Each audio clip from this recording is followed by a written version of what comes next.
Before I begin, please support me by subscribing and liking this video. It helps me share more stories like mine. I still remember the sound of the rain that morning. The kind that doesn't just fall, but seeps into your bones. I was standing by the window of my small kitchen, the same kitchen where I'd cooked her first meals.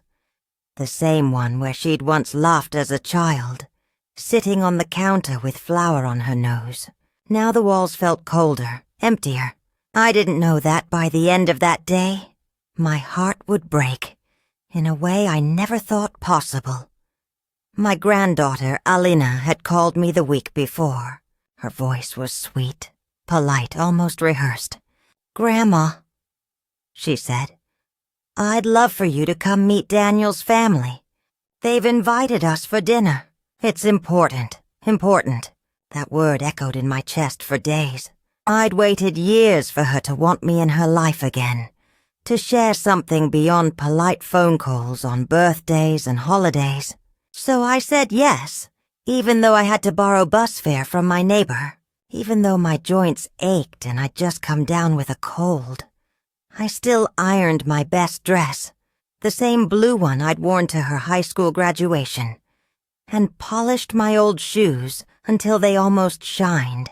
I didn't have much, but I wanted her to be proud of me, even if just a little.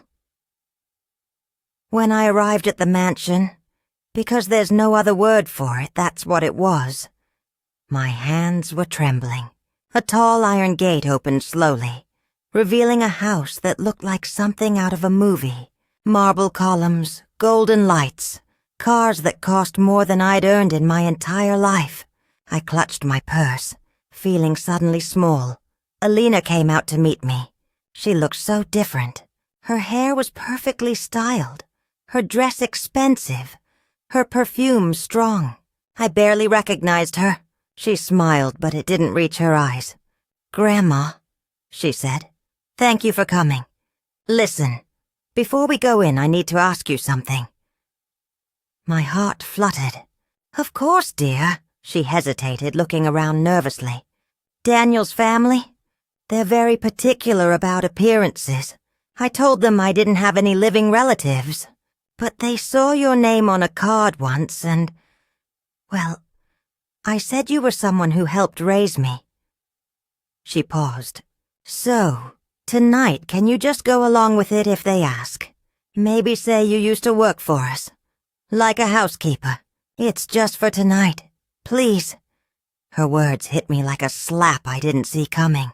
For a second, I thought I'd misheard her. Housekeeper?" I repeated. My voice came out small, shaky. She looked down. "Please, Grandma. You don't understand how judgmental they are. Daniel's parents are old-fashioned. They won't accept me if they think I come from nothing." I wanted to tell her that I wasn't nothing. That I'd given up everything to raise her when her parents died. That I'd worked 3 cleaning jobs at once to buy her school books, shoes, food. But I just stood there, the air thick between us. "Please," she whispered again, her eyes glistening. "Don't ruin this for me." So I nodded.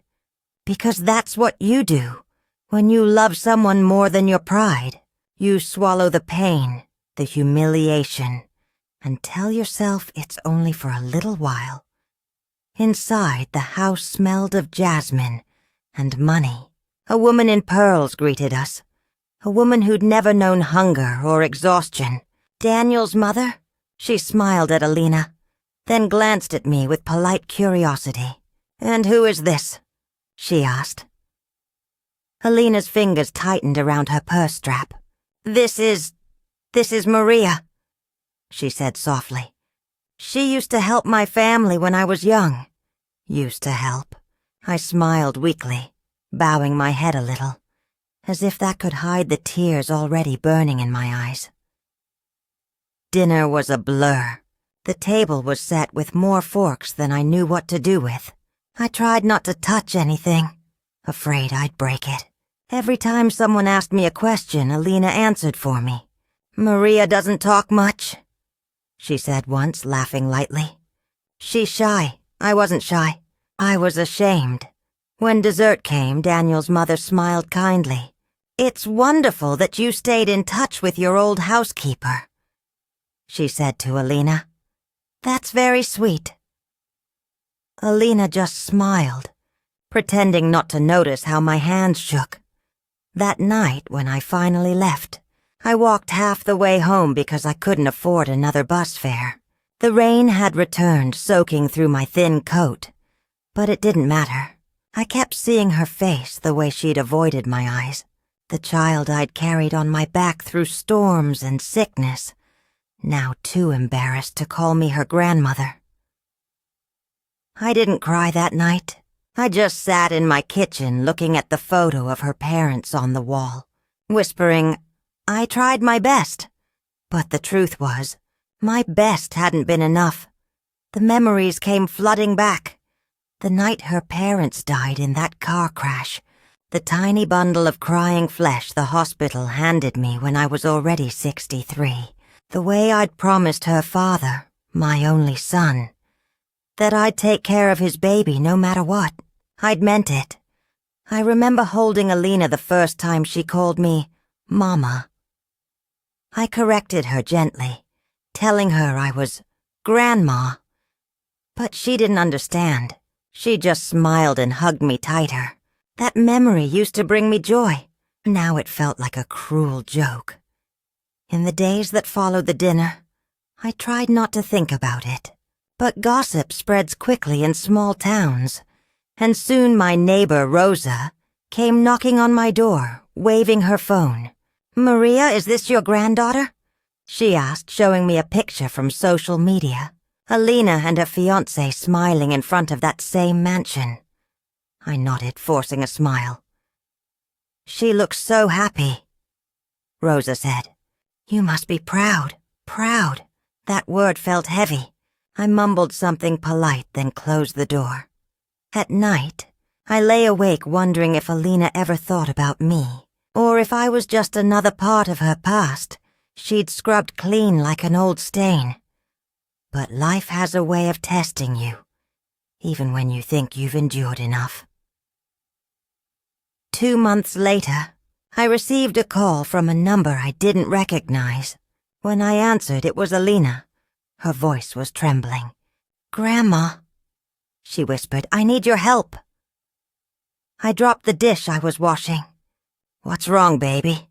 "It's Daniel," she said. "We had a fight. I don't know where to go." Without thinking, I told her to come home. When she arrived, she looked nothing like the polished woman from the mansion. Her mascara was smeared, her dress torn. She collapsed into my arms crying. For a moment it was like she was that little girl again, seeking comfort after a nightmare. "He said I embarrassed him," she sobbed. "He found out about my past, about you. Someone told him." I held her tight. "It's all right," I whispered. "You're safe here." But even as I said it, part of me wanted to ask her why it took losing everything for her to come back to me. She stayed with me for a few days, barely eating, barely sleeping. I made her soup, just like when she was a child. I didn't ask questions. I didn't mention the dinner. I just wanted her to heal. But one morning she was gone. No note, no goodbye. Weeks passed before I saw her again. On TV, smiling beside Daniel at a charity gala. She'd gone back to him, and once again there was no mention of me. That was when I realized something painful. Love doesn't always bring people together. Sometimes it only leaves you with silence and memories. I kept living quietly, tending my small garden, waiting for a call that never came. Years passed. My hair turned silver. My hands grew stiff. But every time the phone rang, a part of me still hoped it was her. Then one day, it was. She called to tell me she was pregnant. That night, I sat alone, staring at the wall, whispering to my son's photograph. You'd be a great grandfather now. I wanted to meet the baby. I wanted to hold her. But when the time came, Alina never called again. Months later, I saw the child's photo online. A beautiful baby girl, the same eyes as her father. The caption read, "Our little miracle." No mention of me. I printed the photo anyway and placed it beside the one of Alina as a child. Because even if they forget you, love doesn't just disappear. It stays, even when it hurts. But fate wasn't done reminding me of my place. When I fell sick a year later, I was taken to a hospital in the city, the same one where Alina had given birth. The nurse who checked my name looked at me with recognition. "Are you related to Mrs. Collins?" she asked. I smiled faintly. "She's my granddaughter." The nurse's eyes widened. "She's here visiting the pediatric ward. Do you want me to tell her you're here?" I hesitated. My heart wanted to say yes, but my pride said no. "No," I whispered. "Don't tell her. She has her life now." The nurse nodded sadly. That night I dreamed of Alina as a child again, running barefoot through the rain, calling my name. When I woke, the room felt colder. I turned my head toward the window and saw her, Alina, standing there in the hallway, holding her baby. She didn't see me. She was laughing, surrounded by nurses. I watched her walk past my door without glancing inside, and that was the last time I saw her. When I returned home from the hospital, the world felt quieter than before. My little house had grown older, dustier, smaller. The photos on the walls had begun to fade, and so had I. I moved slower, spoke less, and spent most of my days staring out the window, watching strangers hurry past. People with places to go, families to love, lives to live. No one came to visit anymore. Rosa had passed away. The neighbors' kids who once helped me carry groceries had moved away for work. And Alina, well, she existed somewhere beyond the glass screen of my phone, smiling in photographs that didn't belong to my world. Sometimes I'd scroll through her social media page, just to see her face. She'd become a woman of status now. Charity dinners, designer gowns, a husband who looked at her with pride, a life built on the silence of everything I'd endured. In one photo, she was standing in front of a foundation she'd launched for orphaned children. The caption read, "Because everyone deserves a second chance at life." I remember laughing when I saw it, not out of joy, but something bitter, broken, hollow. Second chance? What did she know about second chances? I gave her mine, again and again, until there was nothing left of me to give. The next winter was harsh. I'd never been good at asking for help, but my pension wasn't enough. I sold my wedding ring first, then a few of my husband's old tools. By the time February came, I was choosing between heat and food. One night, I fainted while boiling water. The landlord found me the next morning and called an ambulance. When I woke up, the doctor told me I'd collapsed from exhaustion and malnutrition.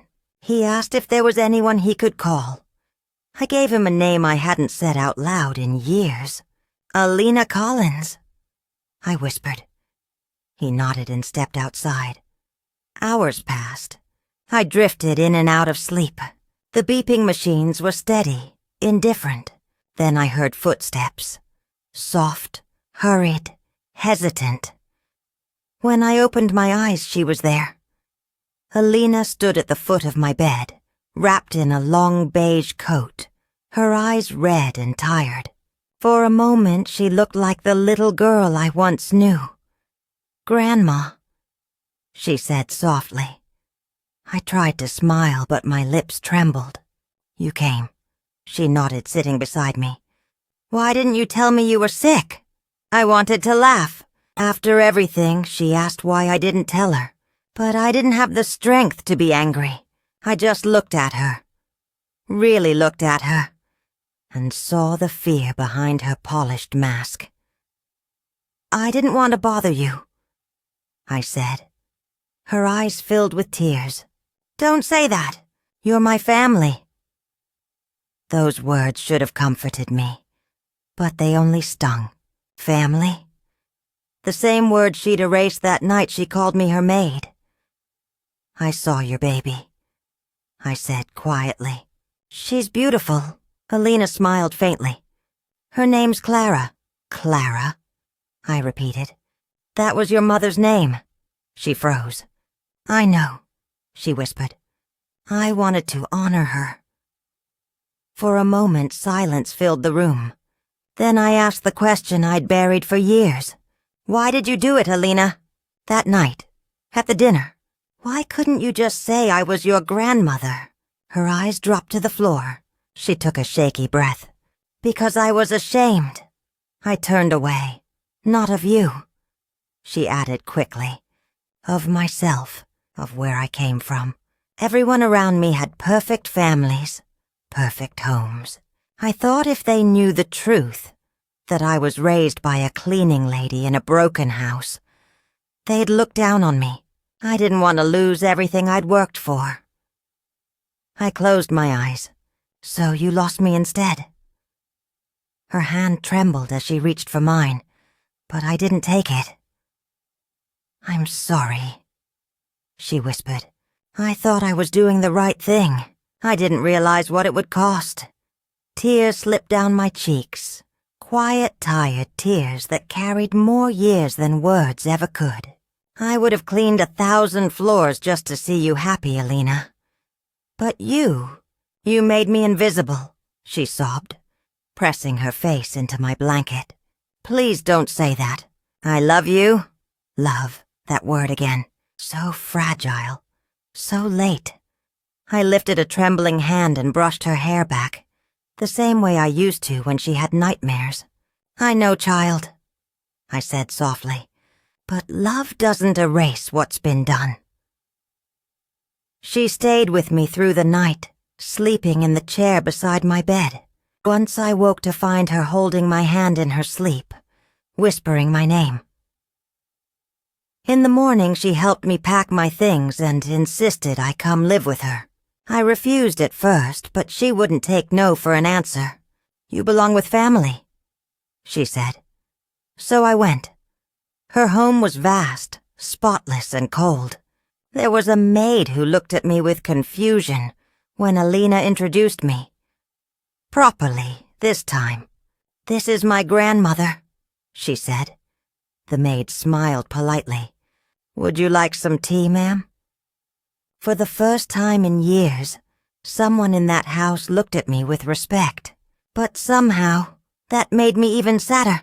Days turned into weeks. Alina tried to make up for lost time. Dinners, gifts, gentle apologies wrapped in smiles. But the gap between us had grown too wide. She didn't understand what poverty did to a person's soul, what loneliness did to the heart. Sometimes I'd watch her cradle her daughter and wonder if she'd one day do to that child what she'd done to me. Hide her truth for the sake of appearance. Clara, though, was pure light. She'd toddle into my room with crayons, tugging at my hands, calling me Nana. Her laughter filled spaces I thought were gone forever. For her, I stayed. But as the months passed, my health worsened. I grew weaker, smaller, quieter. I didn't tell Alina. I'd already been a burden once. I wouldn't be again. One evening, as rain fell softly against the windows, that same kind of rain from years ago, I called Alina into my room. She sat beside me, holding my hand. I want you to promise me something, I said. Anything," she whispered. "When Clara grows up, tell her about where you came from.